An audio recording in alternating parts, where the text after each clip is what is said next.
Well, welcome to another episode of Text Messages, a podcast out of First Christian Church of Huntington Beach, where we are all about diving into the various messages that we find in the text of Scripture.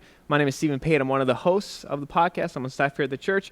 I'm joined with our lead pastor, Scott Martin. We have some incredible guests that are here with us today, and we're going to introduce them in just a moment. But we are just so excited to continue a conversation that we've been in for a couple weeks called Trending. And Scott, you just preached some messages a couple weeks ago about diversity, and so I want to hand it over to you if you can kind of unpack that a little bit and kind of what the message was about and just your heart behind it, and then introduce our guests as well. Yeah.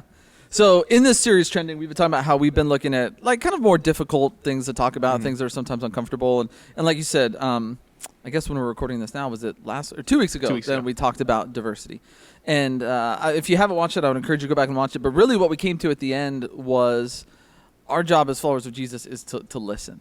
I mean, to really just listen to people. That's every time God does anything in Scripture. The Exodus story begins with God sees and hears the cries of his people. Jesus, a lot of times his healing stories begin with, Jesus sees this person and then he's moved. So, part of it for us, because we talked about how, you and I are both white men and we're in a predominantly white church in a predominantly white city. And so, our steps toward racial reconciliation, toward building bridges, begins with just listening and listening non-judgmentally and not trying to explain things away, but just listen. And so we talked about for the podcast, thought that'd be a great thing to do is just to listen. And so we invited a couple guests, and I'll introduce them real quick. First of all, right here, this is Trang. And Trang, actually, I know Trang because she met Linda, my wife, in MOPS, Nice. which I want to say was yesterday, but it was actually like years ago. A while ago. Yeah, right. A long time ago. And so Trang and Linda have been good friends for a while, and then that's how we met, and I met your husband, John, and your two kids and our two kids. And so I appreciate you, Trang. So grateful that you came out here. And then this is Londie. Londie was on our board. He's got a year off, though, because we do a rotating board, so Londie gets to chill for a year before he gets to come back on. But Londie and I met through Kerry Strauss, who used to go here. He was the chairman of the board. Did you say you were in his group? A small group, absolutely, yes. Yeah. And so we met because they did a goodbye party for Kerry. If you're listening, by the way, we love you. But they did a party, and that's kind of where Londie and I met. And so, Londie, thank you for coming out today. Pleasure. And so Londie and Trang are both involved here. They've been involved for a while. And so we, like I said, we just kind of wanted to talk a little bit and say, hey, what's it like from a different perspective? Because the church mostly hears from me. They hear from Stephen, probably second most. But there are a lot of different perspectives of not just the church, but even the city, the context in which we live in Orange County in the United States. And so that's just kind of what we wanted to talk about. And just Stephen and I are here to listen. We don't have really much to offer in this realm, but just kind of listen and say, hey, share with us. And so we're going to begin, and Trang, we'll begin with you, if you don't mind. Just tell us just a little bit about you. What do they used to call it, Reader's Digest version? But a little bit about you and your story and how you got to here now. Okay. Let me see. So my name is Trang Leete. I identify as a Vietnamese American female. I'm married to a white guy, and I have 2 adopted children. My 4-year-old daughter is half Filipino and half white, and my 10-year-old son is Vietnamese and white. I am a clinical psychologist working here in Huntington Beach, and I think probably a big part of my story for this podcast is that when I was 2, my family escaped Vietnam, and my dad helped bring my immediate family and my large extended family on my mother's side here. So we came to the U.S. and we grew up in St. Louis, Missouri, and we were pretty much really the only Vietnamese family in our suburb. Wow. So that's how I grew up. That's the context, like a very white suburb in St. Louis, Missouri. Wow. And then how did you end up then in Huntington Beach? Oh, okay. The way I ended up in Huntington Beach was I went to graduate school out here at Biola University, Rosemead School of Psychology. And then when my husband and I got married, we decided, well, he's a surfer, so he wanted to live in Huntington Beach. So that's kind of how we ended up here. I didn't know John was a surfer. Yeah. John, I have to apologize. I've known John for a while. And I didn't know he was a surfer. Yeah. He used to surf more, but he has some blood clotting issues. I'm sure he wants me to share this with everyone. And so he doesn't surf as much, but he grew up surfing. Oh, Well, very cool. Yeah. Very cool. Londie, what about you? Tell us a little bit about yourself. Originally from Tulsa, Oklahoma, and you most recently mentioned the Black Wall Street in one of the messages. But I grew up here in Inglewood, California. I have a couple of brothers and sisters. Grew up in, again, Inglewood, so it wasn't necessarily a huge, diverse community. Currently married to a Hispanic woman, and we have 3 boys. And I came to Huntington Beach by way of marriage. She already lived here, so I kind of migrated from the Inland Empire here, and that's been about 8 years ago now. So my story is very short and sweet. Now, I'm going to make an assumption here. Growing up in Inglewood, you have to be a Lakers fan, right? 'Cause Absolutely. That's the Forum. Absolutely. My first Laker game ever was at the Forum, back in the Showtime era. Absolutely. We could walk to it. Wow. Yeah. Now, this maybe jumped a little bit ahead, but I actually didn't know you were born in Tulsa. Or if you told me that, then I forgot. So that story that we talked about a couple weeks ago, the whole Black Wall Street story, Yeah. is that like a known thing in Tulsa? And is it ever talked about, or is it? Well, it's talked about amongst black people. You know, unfortunately, it's a part of history that's not taught in schools. So there's a reason why you probably didn't know about it, and some black people don't know about it because it's kind of been erased from our history. I read about that story, actually. I think it was in Latasha Morrison's book that I recommended, Be the Bridge. Yes. I think is where I first read it. And if you didn't watch The Message, you can go back and watch The Message, or you can Google it. It's like the Tulsa, Greenwood is the name of the city. yeah. But if you just Google Black Wall Street or Greenwood, Tulsa, Oklahoma, or it was a 1921 race, or any of those things, you can read the story. There's all kinds of stuff about it. But Right. great. Well, thank you guys for sharing. Now, a little bit, I'm curious of not just your kind of biographical story, but your faith story. Like, did you grow up within a church or faith context, or did you come to faith later? Or Trang, you want to go? We'll always start with you. Okay. Great. Ladies first. I know. I didn't grow up in a Christian family at all. In fact, when I became a Christian, it was a big controversy in my family because I was the first Christian in my huge family. And my parents, argued with me. They thought I had joined a cult because they didn't know what this Christianity thing was. I think they were just really afraid because I was changing so much.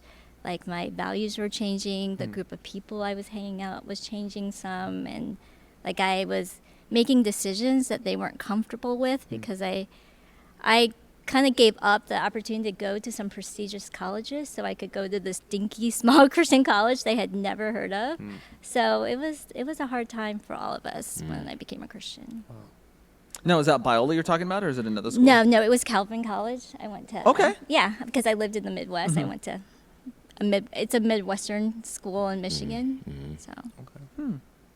Now, do you know why, this goes back a little bit, but do you know why your parents chose to settle in St. Louis? Was there a reason for it, or? There was. It's interesting because we're talking about faith. The reason why we settled in St. Louis was because when we came to the U.S., there was a refugee camp in Pennsylvania, and then the way that people would get out of that camp was someone had to sponsor them to come out, and a church sponsored us. A Lutheran church sponsored us in St. Louis, Missouri.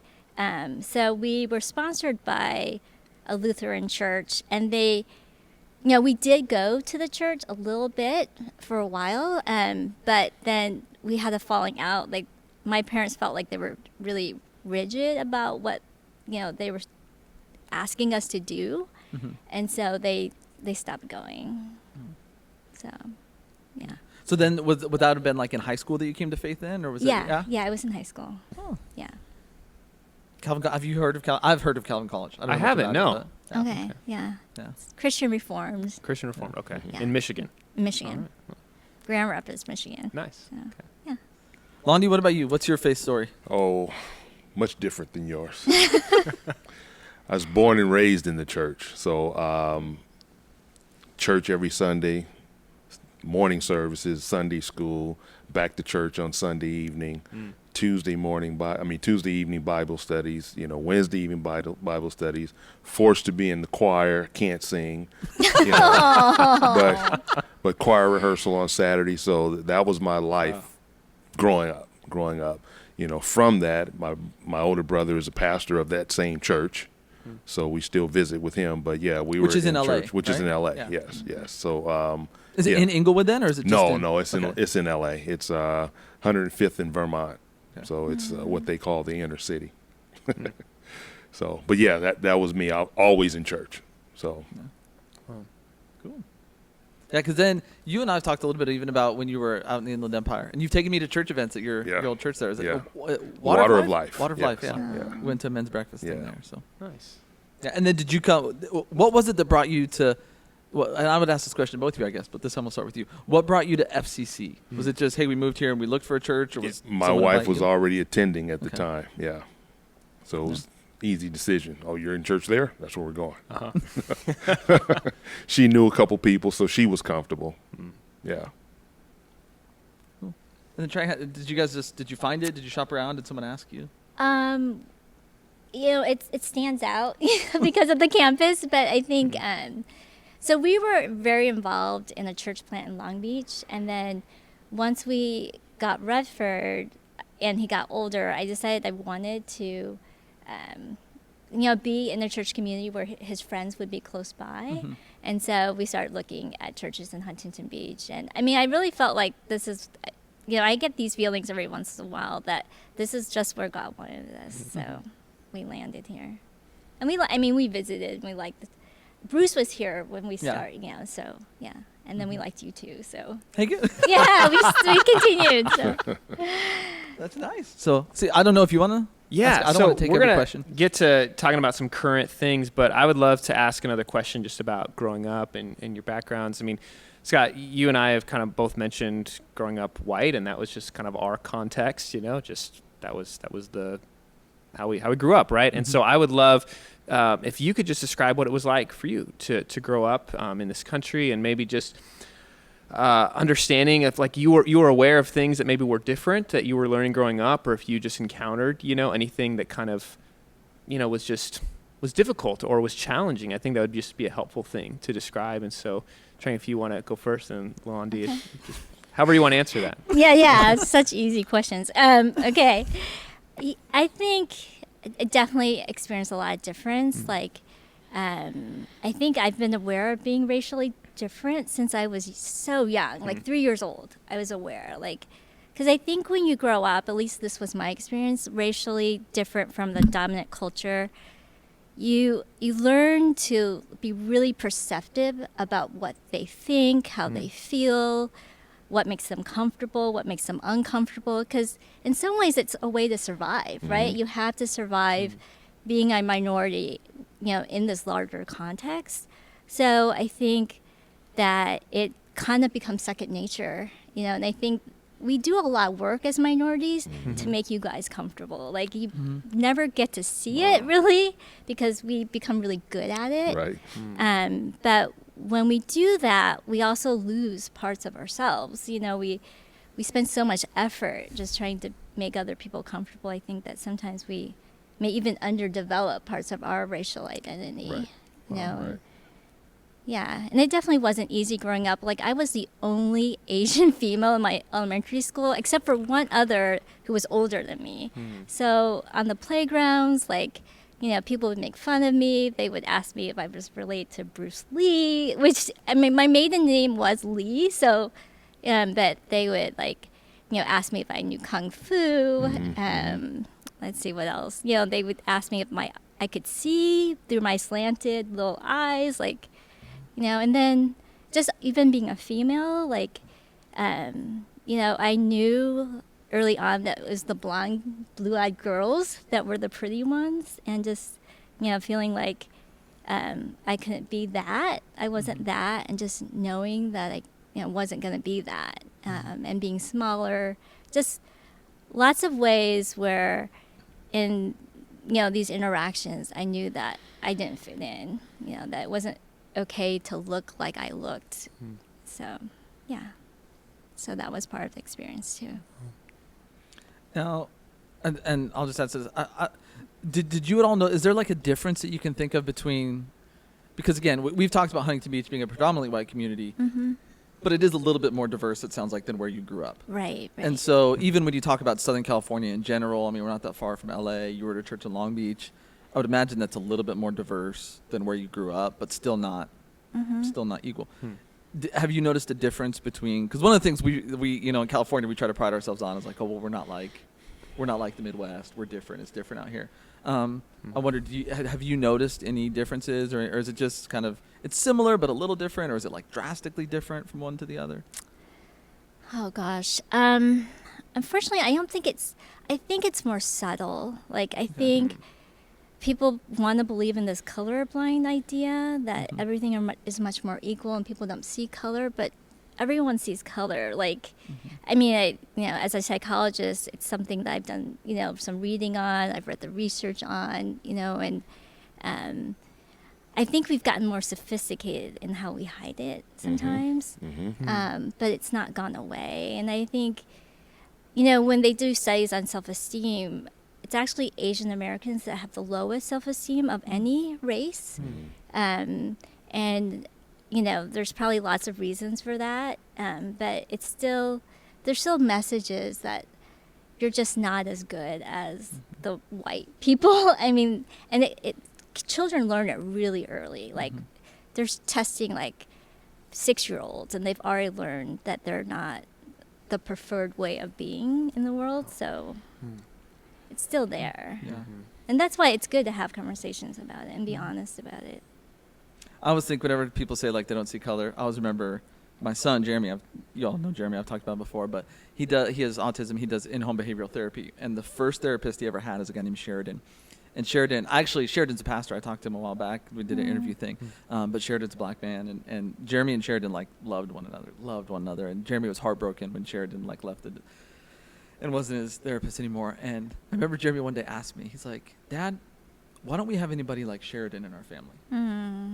And I thought I knew what he was referring to. I thought he was, but you never know. Like with kids, so I asked him. I go, "Buddy, what do you mean? What do you mean like Sheridan? What is it about Sheridan?" And he goes, "Well, he has darker skin."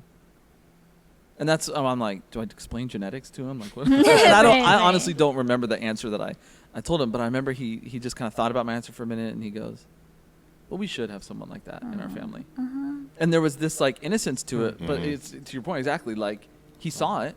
He recognized it, but there was no barrier to it in him. There was no there was no superiority. It was just, okay, we're different, but we're humans, and I love him and he loves me, and let's do it. And whenever people say that, like, oh, just don't see color, I always remember that, because I'm like, there's a beauty in what he said and what he recognized. And Yeah. And it is like, I mean, we're getting towards that, like, what helps reduce really racism is actually connecting with people and having them in your lives that are of color, and not only connecting, but the way we connect, like giving them a sense of belonging, having shared values, like treating them with respect and empathy, and what you're trying to do here is listening to their stories and creating kind of a mutuality in the relationship that often doesn't naturally occur in the world. Right.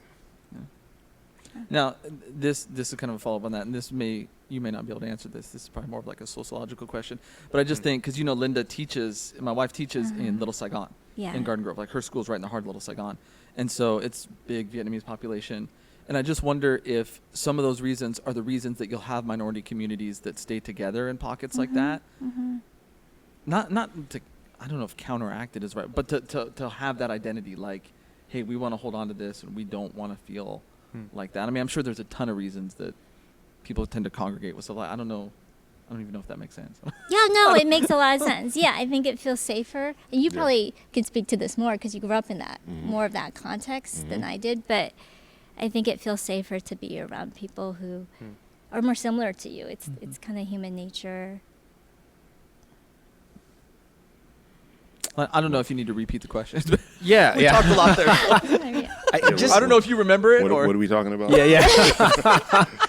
Just in what ways were you kind of aware of your racial ethnic background growing up, and what did you experience? That's really the heart of the question. Growing up in Inglewood, it was kind of a melting pot. It was mainly black and Hispanic, but when you go through the community and you go to local stores and businesses, they weren't owned by blacks and Hispanics. So, the moment you walk into a place, you're already treated differently. They're looking at you differently. They're following you around the store. So if you see in some of the movies, it's done in a comical way, but it comes from a reality that you walk in the store and then you're being watched. It was always taught that you have to be 10 times better at whatever it is that you're doing. If you want the next position or you want to be recognized, you needed to be 10 times better than the next person. And even in the schools, Inglewood still had more white teachers than you had black or Hispanic or, other cultures. So you're made aware of it, day one, from day one. And it doesn't matter if it's the football team. If there's a white kid on the team, you can tell that he might be treated a little bit differently. When it comes to communication, as Trang was saying, when we're amongst ourselves, we speak and behave differently. But once there's, white people in the group, we make the adjustment so that you don't feel intimidated or you don't feel uncomfortable with how we interact. So, yeah, it's early on. It's all your life. It's all your life. It's never ending. But yeah, it's a part of life. At this point, you wake up and you just do life the way you're comfortable doing it. And because it's not at a place where people are saying, yeah, we realize that you make these adjustments and I need to make an adjustment so you don't have to, we're not there yet. Yeah, I totally agree. Yeah.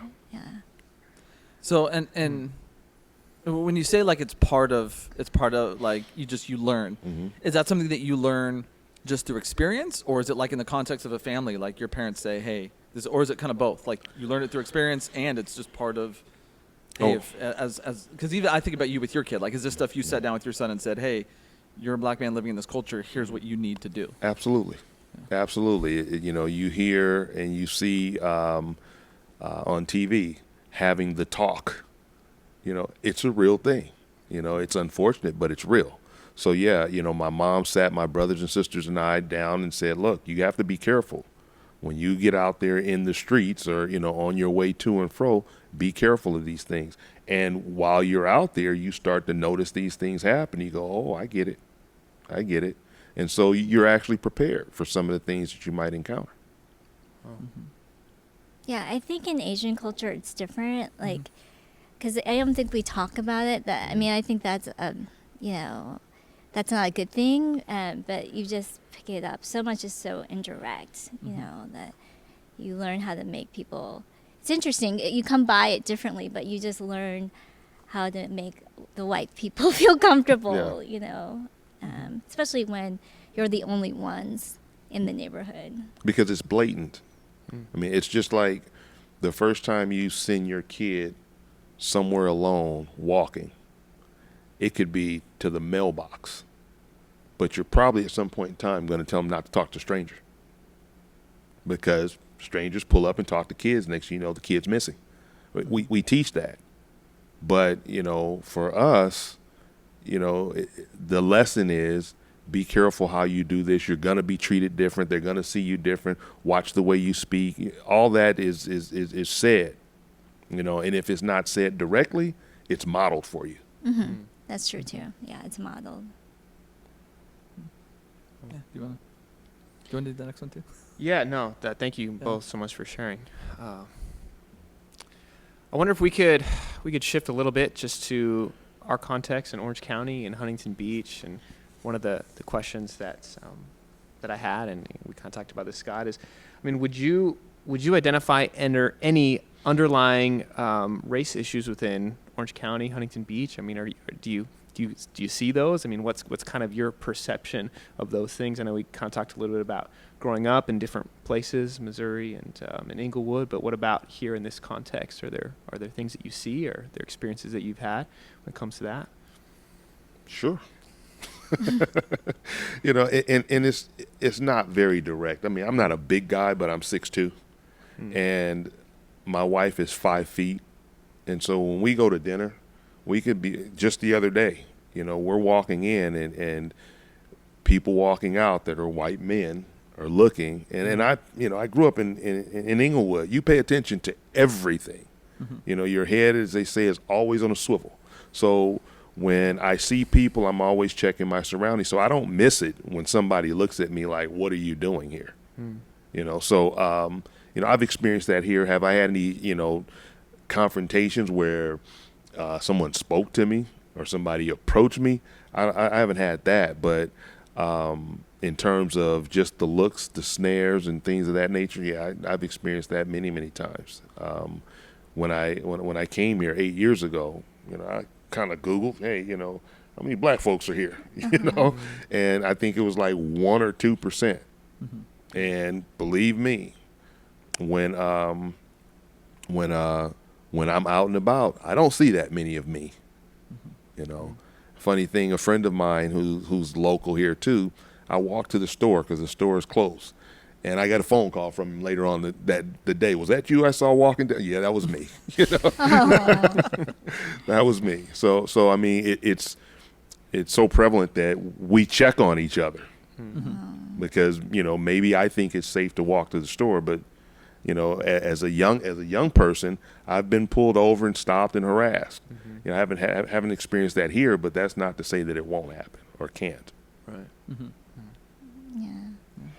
I mean, I think for Asian Americans, it's probably more subtle. I think because there are more Asian Americans here, like sometimes you don't know if a look or being ignored is because you're Asian American or they just don't like you, or it's more of second guessing, like what's going on here. Is it racial? Is it not? Like, so it's kind of hard to tell, you know, because it's usually not blatant. People aren't going to yell like racial slurs Right. at you, and so yeah, so it's a little bit different.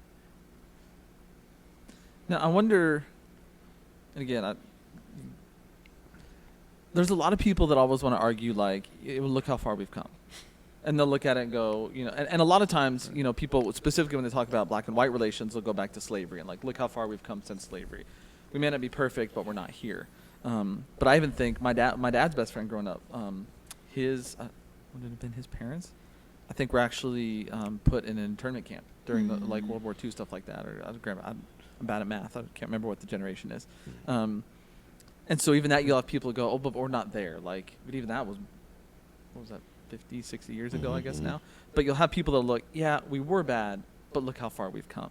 And I just wonder, as you look over the course of your life, like, okay, maybe there's progress, but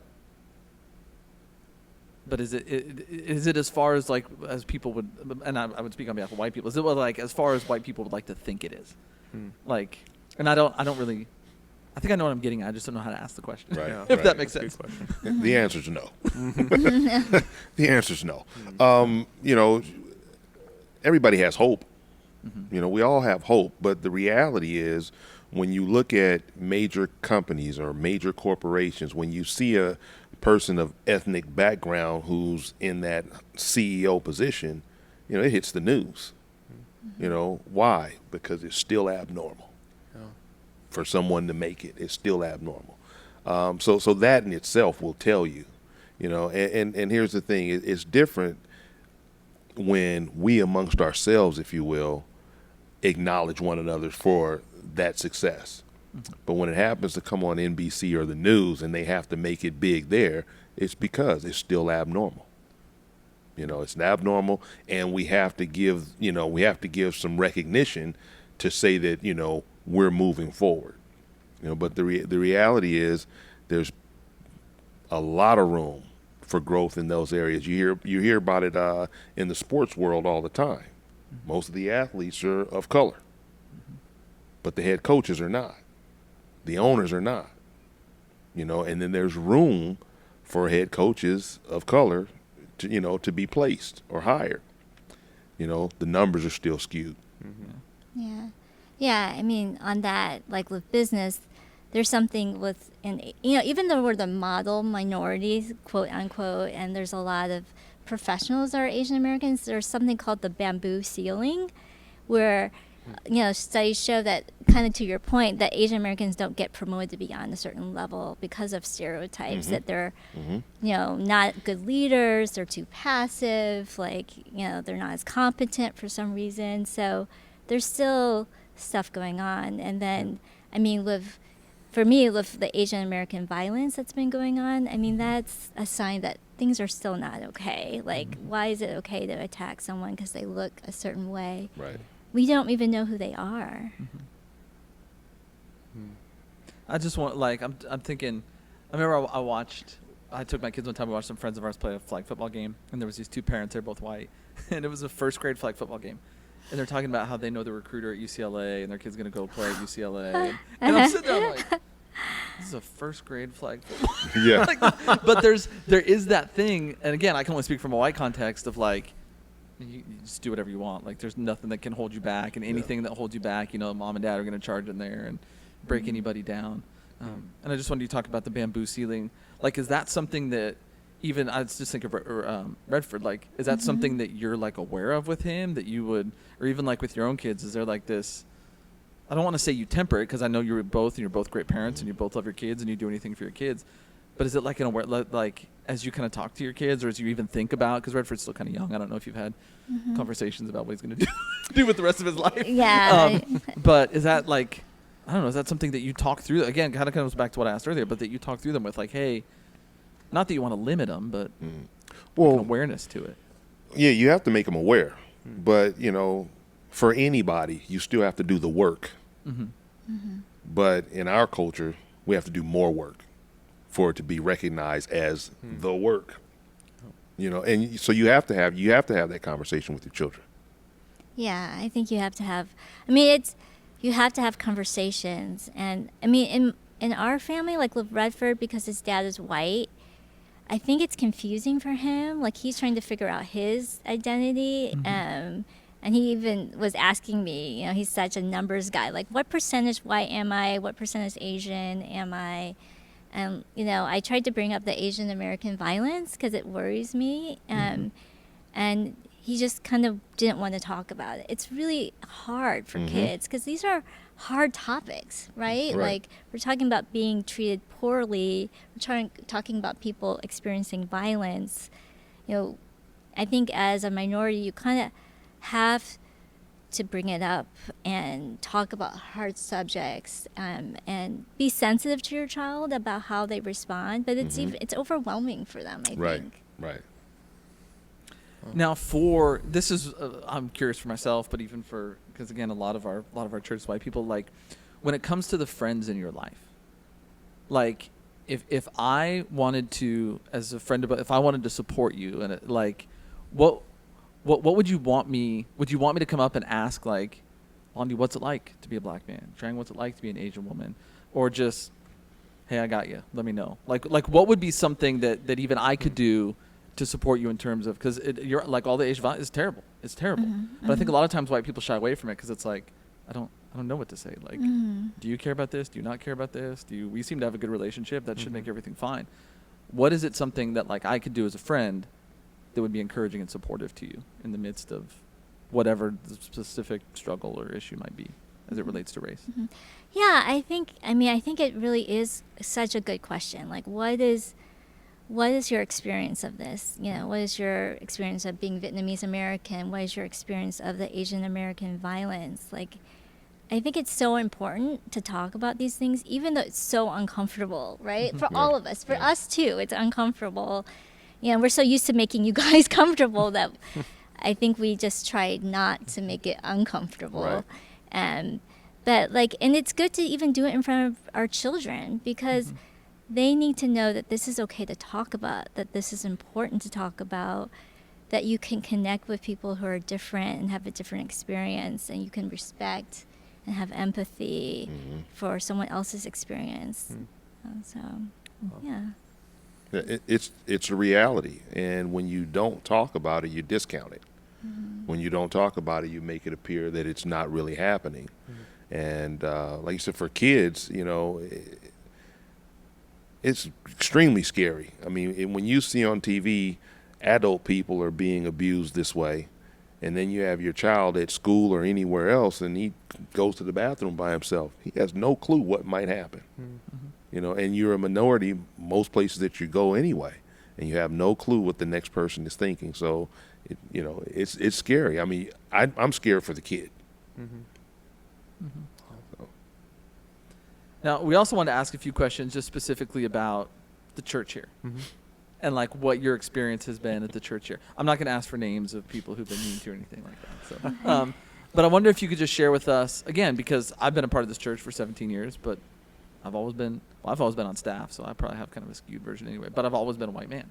Mm-hmm. So you both talked about kind of your story in coming here, and I just wonder if you wouldn't mind sharing with us a little bit about what it's like to be here, to be in a church that, again, is a predominantly white church. We have some diversity, and actually we fairly well match our community in terms of diversity, but again, our community is not that diverse. There's a much higher Asian population than there is a black population, and the Asian population and Hispanic population are pretty close, but still minority groups. Mm-hmm. So what is it like to be a part of a church that's a predominantly white church when you're a Vietnamese woman and you're a black man?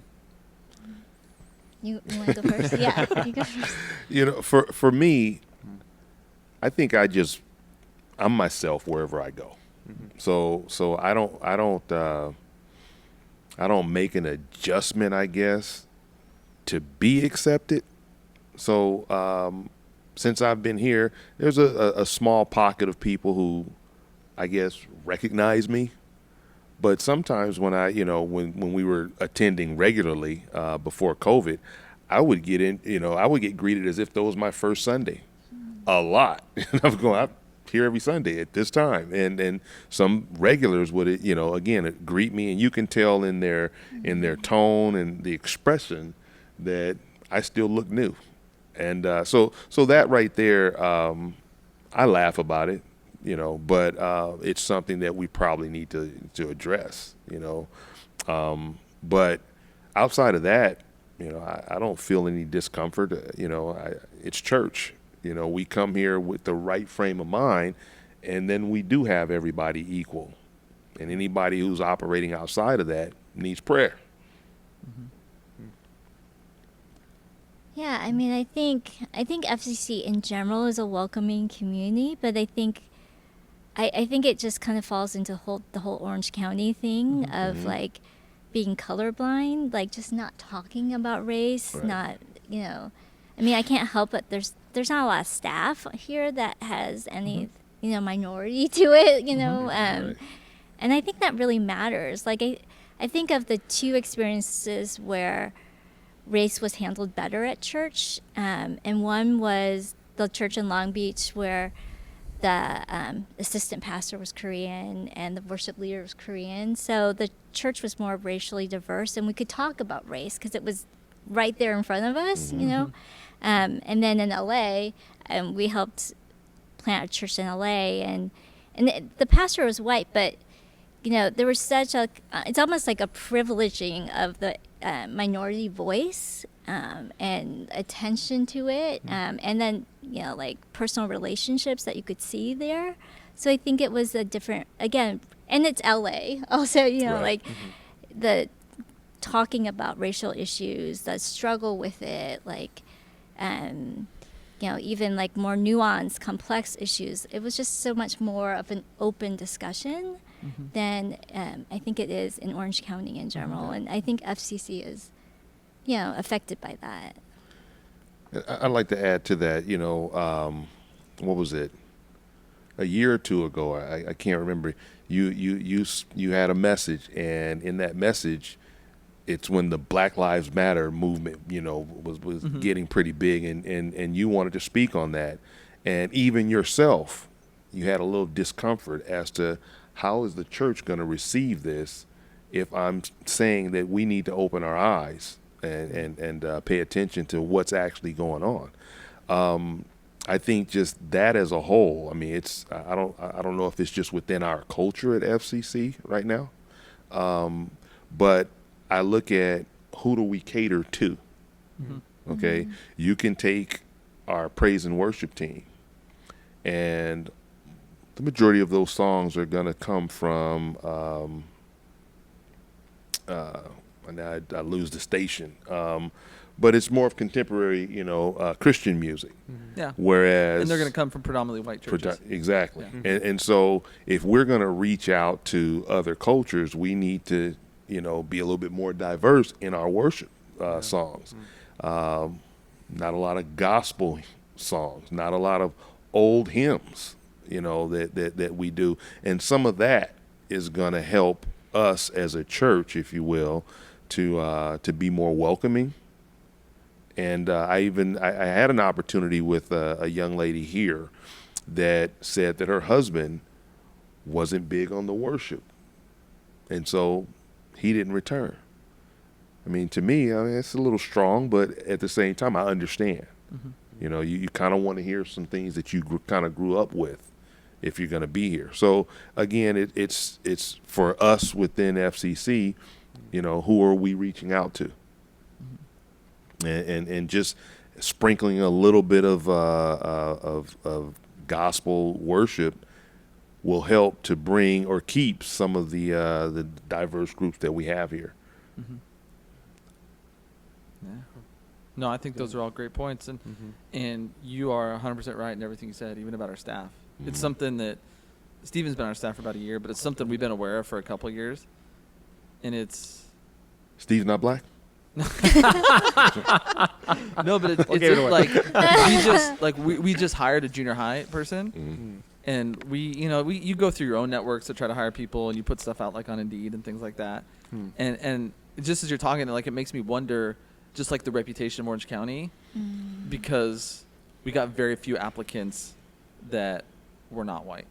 I mean, it was all, and the girl we ended up hiring is a white girl, and she's phenomenal. Morgan, she's absolutely phenomenal. But it's a lot of times you struggle, and I don't know if it's because as a society we're so fragmented, and so people have that where we would go because we're a white community and a white church, and I don't know if there's other people that look at it and go, I would never go to Orange County because I don't want to be a part of that. Because in a lot of ways, Orange County is a bubble. It's even when you look at a map, you got LA County, which is a big county, and you got San Bernardino, Riverside that are also big, and in the middle of it, you just have Orange County, which is this small little. And Orange County is beautiful. It's a great place to live. You have all that. It's a cool area, but it is very much a bubble. And I mean, even back when I was a kid, they had the show The OC. I mean, it's got as small as it is, it has a reputation around the country. And I think that's a reality for us here at FCC. And I think it's something that we have to own and we have to recognize and pop the bubble maybe too. Yeah, and that's the thing. Begin to ask those questions what do we do? How do we overcome it? Because every time because you and I have talked about that music before, people always say music's the heart language. And so it's what language does your heart speak? That's such a big part of it. Wow. And even Trang, you're absolutely right. That where I grew up in LA County was predominantly Hispanic. I mean, my graduating class was, I think, 70% Hispanic. And it was easier to talk about there. It just was. I'm not saying I'm great at it. Please don't hear me wrong. I'm not bragging about how easily I talk about race. That's not my point. But I've noticed it's easier for me than even friends that I met that have lived their whole life in Orange County. Because it was a reality there. I was a minority when I graduated, and not that I don't think I ever felt that way. But it was easier, like you said, in that context. It's just easier to talk about. So you didn't feel different as a minority? The discomfort or, No. A little bit. It's hard because when I even when I listen to you guys describe, there was definitely things I knew that a bulk of my class wasn't white.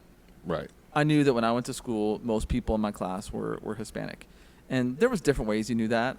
Not all of them spoke Spanish, but a lot of them spoke Spanish, and they'd talk to each other, and you're sitting there I got no idea what you're saying. But right. You guys are laughing. I hope you're not making fun of me. Yeah. Right. So there was little things like that you knew, okay, I'm not. Even music tastes, I grew up in grunge. I listened to grunge and things like that, whereas there was a lot of other music that we would do these dance days on the quad on Fridays. They'd play music, and they would always play some mariachi music. and they would do some like mariachi dancing in the middle. And when they would play like, I was never much of a dancer, but when they would play like, house music, everybody would dance. Yeah. But then when they'd play mariachi, you'd watch anybody who wasn't Hispanic. It was largely Mexican, but Yeah. anybody who wasn't Hispanic would kind of leave. And you were just kind of sitting there. Yeah. Like, okay, I don't. And they would do these. They were cool little dances to watch, but I'm like, I have no idea Right. Right. You don't how to know do what that they, dance. yeah, Like, you don't know. okay, I'll just Right. sit here and eat my sandwich. So there was little things like that. But even at that, the weird thing about that is when I look back, I don't know that I saw myself as I don't know that I would have ever described myself as a minority. Right, right. And that has a lot to do with the fact that we kind of behave differently towards you to make Right. you comfortable. Every now and again, then you're going to have that, the unicorn that's going to poke fun at you, and say things, little slurs, and it's going to happen. It happens to all of us. But, overall, in that culture where you're the minority, like you said, you didn't feel like an outcast. You were still part of the group. You just happened to be the white guy there, Yeah. I grew up not here in Orange County, but in Portland, Oregon, Okay. North Portland. And so I went to a really diverse high school and had a large black population, a large Hmong population, and Vietnamese. And it was just different. I mean, there wasn't like just this sense of here's all the white kids or, whatever like that. It was just so different. But I remember moving down to Orange County for college, and it was just kind of, at first I was like, oh, this is weird because there's a lot of white people. And it was just not something that I had been used to. But, to your point, I mean, I don't think I felt that way because, I wasn't made to feel that way, right? There was definitely an effort to make me not feel uncomfortable. And that's just such a sobering thing I don't think a lot of white people realize. Right. Yeah, I think there's a lot of invisible work, and that minorities do. I think one thing that does give me hope is that I see minorities pushing back now, and that's kind of what we're doing. We're Yeah. pushing back. We're like, okay, we're tired of doing all the work. It has to be mutual. Because I think we've done so much work, and it hasn't worked to Right. change. Right. Even though we want to believe it hasn't done enough work to be like, okay, we need the majority group on board with us. We need them to realize this is still going on. There's still so much work to be done, and it's still not anywhere close to being equal. So until we can face that, we can't really, do anything about it. Right, right. And trying to get equality is going to be extremely tough because how do you make things equal amongst a group of people who are selfish? All people Yeah. are selfish. So in order for us to become equal, I have to give up something so that you can be equal with me. And that's, that's an uphill battle forever. Yeah. Nobody wants to lose or have less than, so the next person can have more or be better off. And we're all called to serve, right? What type of society would we be in if everybody was worried about the next man? How are you doing? Yeah. Because Steven's worried about how I'm doing, Yeah. and you're worried about how Trang's doing. And so everybody's okay because I'm making sure you're okay. And I'm not worried about if I'm okay. Somebody's worried about that for me. So, it's a lot to ask for. It's what it should be. But we had a lot of work to do. Yeah. Yeah. I mean, I think that is a way that Christianity really makes a difference, because I think if you really look at God and his heart, he wants everyone to be treated with love and respect and Yeah. equally. But, those values are so hard as humans to implement because we're so sinful, and we're so about what we need and protecting our stuff. And, Yeah. it's absolutely right. Like, for it to be equal, someone has to give, someone has to sacrifice, and think of not what's good for my family, but what's good for the world, what's good for the community as a whole, what's good, what is justice, But it's not equal, and to equalize, there's going to be loss, and discomfort. Yeah. We're talking about that too. I think I would want to encourage people to be uncomfortable, to ask uncomfortable questions Yeah. and see how it goes, because we can't just stay with the status quo. That's right. And I'm gonna I'm going to get on my soapbox right now because y'all just reminded me of something. And then, Stephen, if you want, you can ask a sum-up question and close this out. Okay. But, like, this has been one of the biggest frustrations for me over the last couple of years is everyone, like, as we've gone through everything that has happened as a result of the pandemic, like, whatever it is, mask stuff, quarantine, all the racial stuff that's popped up. Like, the big thing people keep hitting at is, like, freedom, freedom, freedom. And I have people tell me, like, freedom, and that's what God wants for us is freedom. And every time someone says that, this is going to sound judgmental, and I don't mean to sound judgmental, but I'm a human being, and sometimes I judge people, and it's negative, and I apologize. But every time someone says that, like, the thought that goes through my mind is, have you read the New Testament? Like, have you read it? Right. Because the heart of the gospel is exactly what you're getting at. The heart of the gospel is you give up for the benefit of other people. That's what Jesus does. I mean, that's when we celebrate communion. What is communion celebrating? The fact that Jesus poured out his body and blood for the benefit of other people. That's the heart of the gospel. So, like, to hold on to, yeah, but I deserve this for whatever reason. Like, I deserve this because I'm a human being, because I'm an American, because I'm whatever. No, the heart of the gospel, I mean, you look at Paul, like the language Paul uses. Paul says, I'm literally making myself a slave, is the word he uses, to other people for their benefit. Like, that's what we're called to do. So to do anything else, like, I just look at it and I go, like, you're justifying your own selfishness. And again, I'm not bagging on the Constitution. I love the Constitution, but it's not Scripture. Like, it's not the same thing. It's a great document but it's like what you see in Jesus and what it means to live like Jesus is not to demand this is what I deserve because whatever the reason is. That's right. And so I guess I would just ask, this is my ask right here, that both of you, because I know you both, and really talking to anyone else within the church, keep pushing us, keep pushing me, let me know. Because sometimes I still get uncomfortable talking about it, and I don't always know what to do. But keep asking those questions. Keep saying, well, hey, have you thought about this? Hey, what about this? Hey, can you do this? Hey, can you try better here? Because it's always easy. It's easy for all of us. It's easy for me, too, to fall back into, hey, this is my typical pattern. This is what I'm comfortable with. But I don't believe for a second God wants us to be comfortable. I don't believe God cares about my comfort or the church's comfort or anyone else's comfort. I believe God wants us to enjoy life and live a full life, but that doesn't always mean it's easy.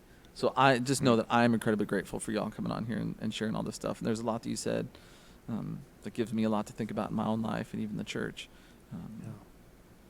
But also just as we move forward, like, just, yeah. So anyway, I don't know if you want to absolutely. ask one last question or say anything. Sure, yeah, one final question, but thank you both so much for being on the podcast and for just sharing and educating us and just having this conversation and just doing that such honesty and openness that means so much. So thank you both.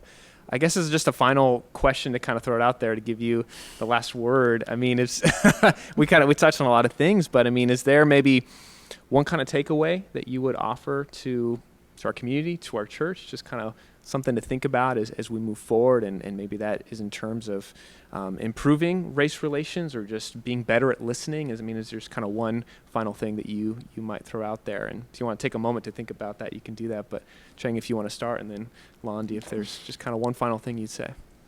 I think it's some of what I already said. Like, take the risk, ask the uncomfortable question, like notice someone's color, ask them what their experience is like, and I think the other thing is, because I'm a parent, and I feel like we're such leaders for our children as parents, like, to have the conversation, to tell your kids, whatever color they are, that the world is not fair, that there is racial injustice going on, that people of different colors deserve to be treated with fairness and with respect and with empathy, and that we should hear their stories, and we should stand up when they're not being treated well. Like, even if you're not their friend, to like stand with them. I think we're such leaders as parents, and I think really our children are our hope. Is if we can teach them something different and model something different, there's some hope there, So whether it's here at church or at school, but that don't ignore it. Talk to your kids, even though it's uncomfortable, and you're exposing them to things that are scary to them. Be sensitive to that. Hear their voices in that. Like, dialogue with them about that, but still talk to them about it. That's great. Yeah, if you're sincere ask the hard question. Ask the hard question. I mean, we didn't get too deep into, the Black Lives Matter. We're just going to call it a statement because it came from somewhere. And you have a lot of people that, all lives matters, like white lives matter. You get all of that, but those type of responses clearly state that you're not in tune to why that statement ever came to be. We don't have a problem with any other nationality being taken advantage of, being killed. We just don't have it. And you get to a point where something has to be done and said. And when that happened, I think that those people who want to address the other lives and all lives, and they're offended by what's being stated, and not actually embracing what caused this. These people didn't just wake up one morning and go, hey, we are demanding it now. It was a process of different events. So in order to, I guess, bring a better race relations situation is the communication. It goes back to the communication. Ask the question if you don't know. Don't be afraid to ask, and be prepared for the answer. Because sometimes a question is asked, you get an answer, and then you're offended, and that's not good. Especially when you're asking for honesty. Wow. And see, I think that, like, even you bring up Black Lives Matter, I think that's a great point, because even that phrase, like, there's the organization Black Lives Matter, and I know there's a lot of people that like look at the organization, and because there's more there politically than just Black Lives, and so people look at it and go, oh, well, look at all these things it stands for. But then you and I have talked about it, and I've asked other people, like, what do you hear when you hear the term Black Lives Matter? And it's not always, well, this organization. I mean, I talked to my buddy Sheridan. I'm pretty sure it was a conversation I had with him. He knew of the organization, knew nothing about it. Right. And so when he heard the statement, what he heard had nothing to do with what this person thought it was. And so even you take a statement like that, and like what it means is different between 8 people, but they're not talking about it, and they're just making assumptions of what it is. Right. And it's like, yeah, but if you could, like you said, get back, if you could talk. Right. Instead of just sitting back and observing and, oh, well, look what so-and-so put on their Facebook timeline. They obviously think this. Right. Like, instead of making that assumption, no, let's talk about it. Because I'd like to share with you, this is what I hear. What do you hear? What do you think? What is it? Because then you can build unity. But if all you do is sit back and don't talk, then you just further division. And make moves based on your assumptions. Yeah. So. Well, thank you guys so much. See, I don't know if you want to pray. Yeah, to close absolutely. us out. Yeah, let's do that. But again, thank you guys so much for your willingness to come on here. And I just know that I love y'all both so much, and I appreciate what you've meant to me, to my family, to our church. So thank you. Likewise. Yeah, thanks so much for being here. All right, we'll pray. Heavenly Father, we are just grateful for this conversation that we could have today. And I thank you so much for Londie and Trang and just their willingness to talk about things that could be uncomfortable and difficult, and just to share so openly and honestly. And as a church, we want to be better at listening. We want to be better at what it looks like to be open and to learn and to grow and to break down the walls that divide, to head towards that vision of unity that you have, Father, for us. But again, we're just so grateful for this time, and I pray that you would continue just to show us what it looks like to live as Jesus lived, to serve, to lay down our rights, to build bridges, to continue to partner with you to build your kingdom here on earth. God, you're so good. We love you. It's in Jesus' name that we pray. Amen. Amen. Amen. Well, again, thank you so much for being here, and thank you again for watching this episode of Text Messages. Thanks for tuning in, and we will see you here next time. God bless everyone.